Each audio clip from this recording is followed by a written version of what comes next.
Hello दोस्तों, ये कहानी है माफिया गैंगस्टर और उसकी लॉन्ग टाइम स्कूल क्रश से लव स्टोरी की। तो वीडियो लास्ट तक देखना। कहानी के स्टार्ट में सोक्चल नाम का माफिया दिखाते हैं जो जख्मी हालत में मेट्रो में चढ़ता है। उसके खून में रहा होता है।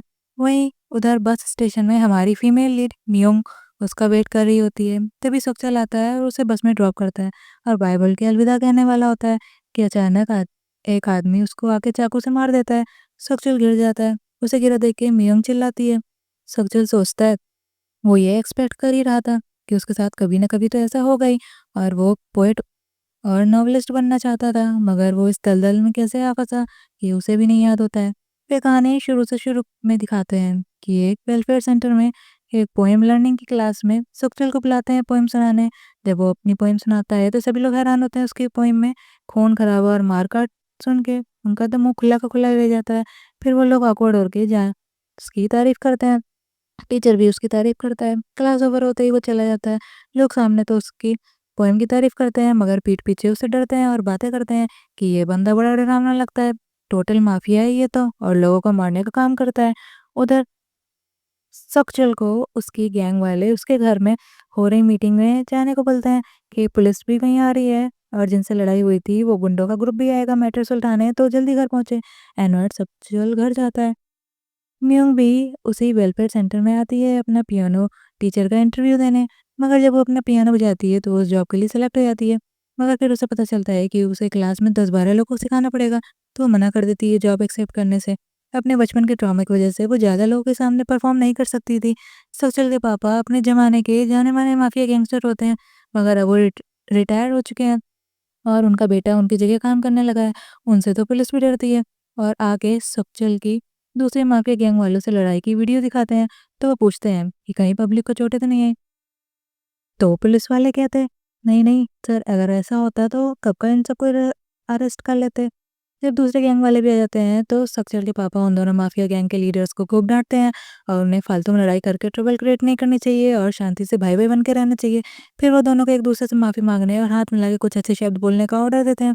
तो बेचारे सक्चल के गैंग वाले चेयरमैन दूसरे गैंग के लीडर से हाथ मिलाता है और वो भी चेयरमैन से माफी मांगता है और चेयरमैन भी उससे माफी मांगता है। उनके जाने के बाद सब्जियों की मॉम उसे अचार के डिब्बे ले आने को कहती हैं छोटी बहन सखी को देने के लिए, तो वो मान जाता है। मॉम उससे लापता बड़ी बहन को ढूंढने को कहती हैं, तो वो कहता है कि उसने अपने आदमी लगा रखे हैं तो कुछ टाइम में पता चल ही जाएगा। तो मॉम उसकी बड़ी बहन को करी आती हैं कि ये पागल लड़की इतना बड़ा कांड करने के बाद शर्म से कहीं छिप गई है, ये इतने सालों में कम से कम उसे अपने बेटे को देखने के लिए कम से कम वापस तो आना चाहिए था। तो सक्सेल कहता है कि वो जरूर एम्बेरस्ड होगी बहुत। फिर मॉम उसे बताती हैं कि बैंक से उन्हें रिमाइंडर आया है कि बड़ी बहन सुकिंग ने कर्जा लिया था जो उसे चुकाना पड़ेगा। तो अपने पापा से पूछता है कि आपने बैंक वालों से बात की। तो उसके पापा कहते हैं अरे हाँ, वो हैंडल कर लेंगे, वो खुद वहाँ जाके मैनेजर से बात करेंगे और वैसे भी अपने जूनियर टिक को साथ ले जाएंगे। वो एक लोन शार्क था और उसकी बहन ज़्यादा ही जान पहचान है बैंक में। तो एनआर सक्चुअल कहता है अरे आप लोग भी ऐसे बैंक जाके घर मैनेजर को धमकी नहीं दे सकते हैं, कहीं आपको जेल की हवा खानी पड़ सकती है। तो उसके पापा सफाई देते हैं अरे वो उसे धमकाने थोड़ी जाएंगे, वो तो बस टाइम बढ़ाने को बोलेंगे। सक्सेल अपनी छोटी बहन सकी को कॉल करता है कि हॉस्पिटल में वो उसे अचार के डिब्बे देने आएगा। तो उसे हड़काती है कि भाई तुम यहाँ आने की सोचना ही मत, ये उसका वर्किंग प्लेस है, सीधा वो उसके घर में ड्रॉप कर दे अचार के डिब्बे। तो वो शॉक्ड होता है, कह रहे मैं तुम्हारा पर्सनल डिलीवरी मैन नहीं हूँ। वहीं देखते हैं सुखी हॉस्पिटल में नर्स होती है और एक डॉक्टर उसका बॉयफ्रेंड होता है, वो जो उसके बड़े भाई सुखचल का भी दोस्त होता है। उधर सुखचल अपने बॉस से कहता है कि वो ये माफी फील्ड छोड़ना चाहता है।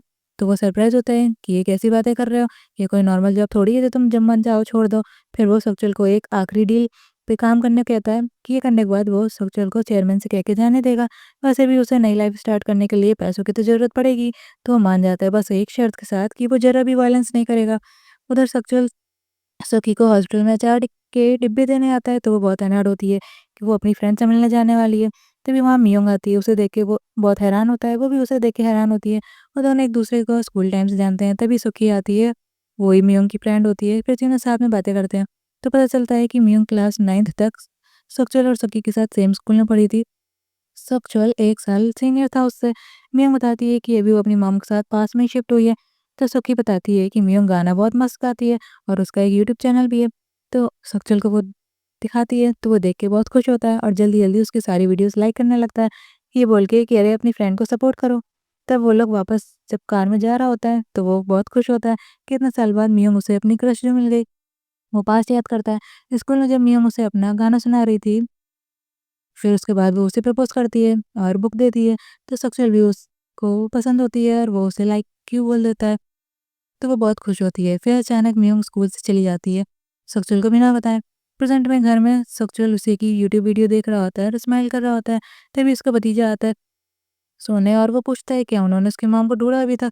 तो वो कहता है हाँ, वो जल्दी उन्हें ढूँढ लेंगे। फिर मियोंग एक म्यूज़िक कंपनी जाती है अपना ऑडिशन देने, तो वहाँ वो पियानो बजाती है, मगर वहाँ 2-3 लोग को अचानक देख के फिर से उसे ट्रॉमा हो जाता है, तो वो अच्छे से गा नहीं पाती है। तो म्यूज़िक प्रोड्यूसर उससे कहते हैं, "तो क्या तुम ज़्यादा लोगों के सामने गाना नहीं गा सकती हो? अगर ऐसा है फिर तो तुम कहीं भी नहीं टिक पाओगी।" वो उसे सॉरी कह के अपनी आदत पे काम करने को बोलती है। उसे वहाँ से भी रिजेक्शन मिलता है।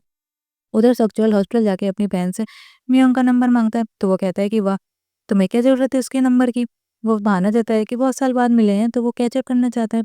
तो सुकी कहती है, अच्छा तो ये बात है, वैसे मियोंग ने भी तुम्हारा नंबर माँगा है, क्या तुम उसे पसंद करते हो? ये सुन बहुत खुश होता है, फिर वो कहता है, क्या उसे पसंद करना कोई गुनाह है? वो बताती है कि उसे पैसों की कमी पड़ रही थी, तो मैंने उसकी हेल्प की पैसे देके। उसकी फैमिली स्ट्रगल कर रही है आजकल, तो सक्सेल उसे शाबाशी देता है और कहता है, ये बहुत अच्छा काम किया तुमने। फिर उसकी फैमिली सिचुएशन के बारे में पूछता है कि क्या हुआ है उसकी फैमिली में, तो वो नहीं बताती है और चली जाती है। तभी सक्सेल के मियोंग का मैसेज आता है, वो मैसेज पढ़ के बहुत खुश होता है। तो फिर वो कैफ़े में जाता है वहाँ पे उससे मिलने, तो मियोंग उसी कैफ़े में पार्ट टाइम जॉब करती है। दोनों साथ में बातें करते हैं, फिर वो उसे बताती है कि वो ज़्यादा लोगों के सामने पियानो नहीं बजा पाती है। फिर उसके मॉम की कॉल आती है हॉस्पिटल से, तो सक्चुअल भी उसके साथ जाता है, तो वहाँ वो अपनी मॉम से मिलती है और जिन्हें डिमेंशिया होता है। फिर सक्चुअल भी उन्हें हेलो करता है और उनसे पुरानी बातें यादें ताज़ा करता है। उसकी मॉम उससे घर जाने की ज़िद करती है, मगर वो उन्हें मनाती है कि वो काम पे जाती है और वो उनकी केयर नहीं कर पाएगी, वो अगर कहीं खो गई तो। ये सब वो सक्चुअल बाहर से सुन लेता है। फिर वो वहाँ पे हो रहे पेशेंट के लिए सिंगिंग क्लास में मियोंग को गाने के लिए बोलता है, मगर वो इतनी भीड़ देख के उसे डर लगता है, तो वो मना करती है। मगर वो उसे कन्विंस करते हैं कि ये काम तुम कर सकती हो, वैसे भी ये लोग केयर नहीं करेंगे, तुम कैसे भी गाना गाओ। फिर वो गाना गाती है और थोड़ा बहुत हिचकिचाती है, मगर फिर वो अच्छे से गा लेती है। सब लोग ताली बजाते हैं उसके लिए। वहीं हॉस्पिटल में सुखी के उसकी बड़ी बहन की बेस्ट फ्रेंड डॉक्टर को दिखाने आती है, तो उसे देख के मौका पाके उसे पकड़ लेती है और धमका के पूछती है, बताओ कहाँ है उसकी बड़ी बहन? तो बहाना करके मना करती है कि उसे तो नहीं पता, मगर सकी उसे डाँटती है कि तुम उसकी बेस्ट फ्रेंड हो तो तुम्हें ज़रूर पता होगा।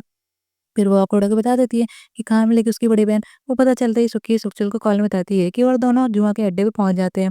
वहाँ पे वो लोग गार्ड को डरा धमका के अंदर घुस जाते हैं और सखियों को ढूँढते हैं। वहाँ उसकी बड़ी बहन लोगों के लिए एस्ट्रे लाने का काम करती है, तो अड्डे की लेडी उसे एस्ट्रे कह के बुलाती है। सुखचुल और सबकी उसे घर चलने की जिद करते हैं, तो अड्डे के लीडर को लगता है कि ये लोग लोन शार्क हैं, तो वो अपने आदमी भेजती है उन्हें भगाने के लिए। फिर सक्चुल उन लोगों को पीटता है और इसी मारे-पीटी में सुकी पे एक गुंडा हमला करता है, तो गुस्साए सुकियोंग उड़ के उसे फ्लाइंग हेडशॉट मारती है और बेचारे का सर फोड़ देती है और सभी लोग बहुत हैरान होते हैं। चलिए दोस्तों, ये पार्ट यहीं पे खत्म होता है। नेक्स्ट पार्ट का वेट करें, फिर मिलेंगे नेक्स्ट वीडियो में, तब तक के लिए बाय बाय।